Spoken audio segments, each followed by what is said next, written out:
everyone. Ignore the loud sound you hear in the background. That is my crazy child going crazy in his jumper. He might scream. That was pretty much on cue. Anyways, I wanted to take some time to sit down and talk about our labor and delivery story.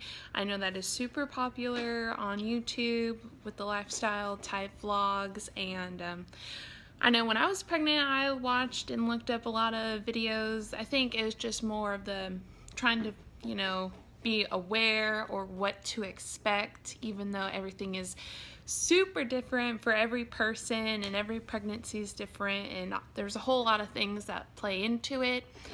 So yeah, I'll go ahead and try to make this as brief as I can without talking and talking and talking and you getting bored. So basically, I was 2 days shy of being 42 weeks pregnant when I actually had Sawyer.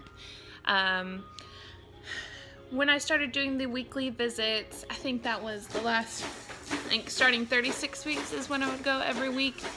Every time I went, I was zero fed, zero face, zero dilated, like nothing, no signs of labor whatsoever, which is weird because leading up to it, my doctor was saying I might go early just because of how large my baby was, and like he was already head down in the canal, like ready to go, like early on. So we were like, oh, okay, cool, maybe he's coming.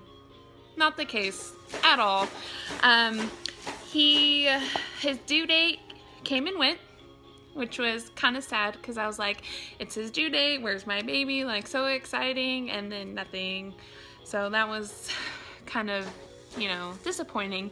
My doctor went and let me go as long as he could without having to induce me.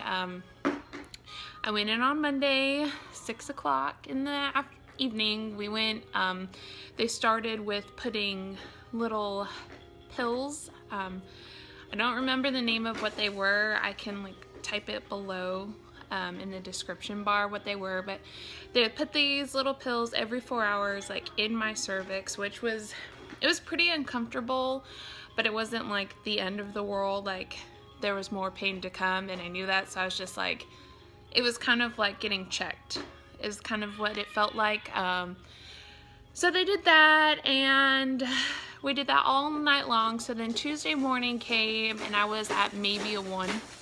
Didn't like progress hardly at all. I was a lot softer, which I was getting like excited. I was like, okay, things are going in the right direction, you know, maybe this baby will come out.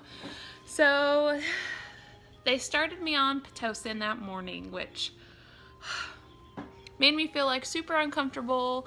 Like contractions started to come, and I was like, okay, this is the real deal, it's starting. Well, then Tuesday afternoon came, still at a 1, nothing moved. So they're like, let's break your water, which was the weirdest feeling ever. It didn't hurt. I was so nervous that it would, because I see all these videos where they take this long thing with like a hook on the end and they just like pop it. That didn't happen. My doctor just put something like a little prick on his finger and just poked it with his hand instead, which I was a little thankful for because I was a little nervous about the whole crochet hook going in, but it didn't hurt at all. It just literally felt like I was peeing my pants constantly. Like I remember after he broke it, I was sitting there, I was like, man, I really have to go to the bathroom now. Like I wish I would have done this first. So I went to get up, and I had my husband and the nurse helping me, and I stood up and it was just like fluid everywhere, and I was like, oh my gosh, this is so gross. So that was, yeah, that was not fun. So I got maxed out on Pitocin Tuesday evening and still nothing. It was around midnight, which would, I guess, would be technically Wednesday, but is right around when, no, okay, so I was at a 2 before that. So Tuesday evening I was at a 2, and then that night I was in a lot of pain, and I kept saying I wanted to wait to get an epidural until I was about like 4 or 5 because I didn't want to get it too early and then have it wear off, or, you know, I just wanted to wait. But it wasn't like I'm dying pain, but it was definitely uncomfortable, and it was all in my lower back, which there wasn't a whole lot like we could do. Like Matt was rubbing it, and like I would move positions, but it was just like uncomfortable, which I knew it would. Like, no labor is gonna be like, oh, this is like a massage. Like, I know it's gonna hurt.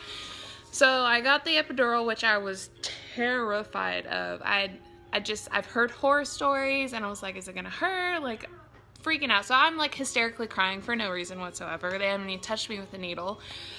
They go to do it, did not feel a thing. I swear to you, did not feel a thing. It was more of a mental thing for me, and it wasn't even like, because I know a lot of people are like, well, you're having so much contractions, you're in the pain, like you don't feel it. I didn't feel it at all, and I wasn't in any like harsh pain. So if you're getting an epidural and you're scared, you will be fine.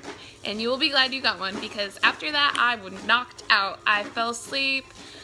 So then fast forward till Wednesday morning. It was like it was around like 5.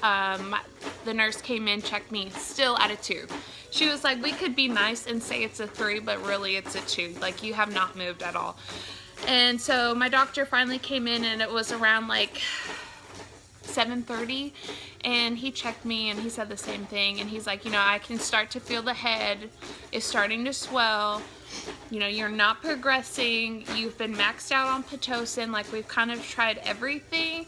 I can let you go longer if you want, or we can just call it a C-section. It's up to you. And at that point, I was really upset because, first of all, I didn't want to get induced. I wanted to have that whole, my water broke, or I'm having contractions, like the baby's coming, and that didn't happen for me.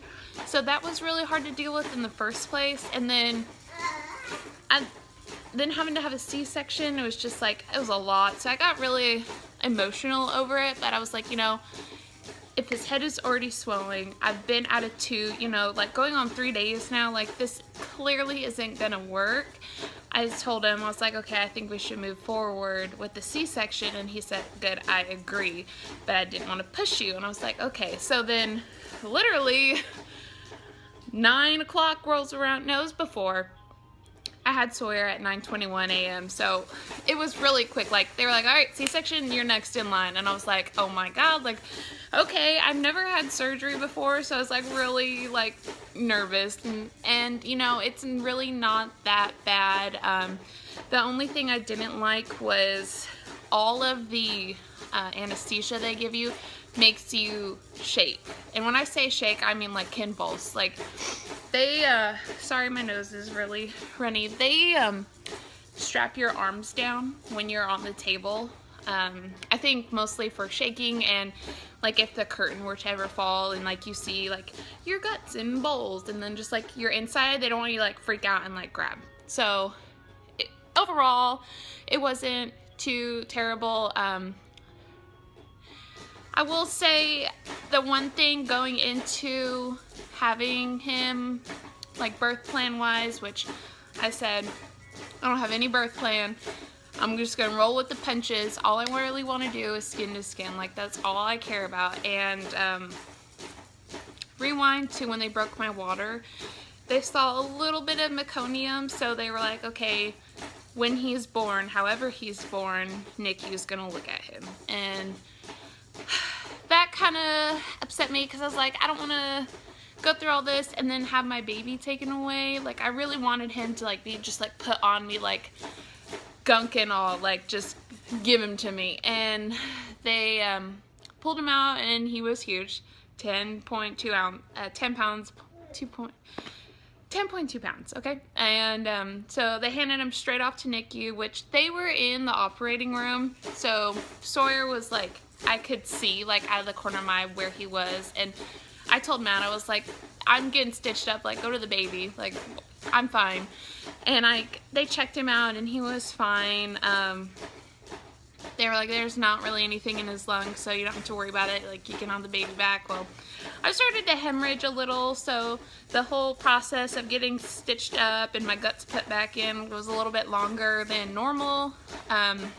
It was probably about like 30 minutes or so before I got to actually hold him. And when I did, it was like the best thing ever. I still remember that moment.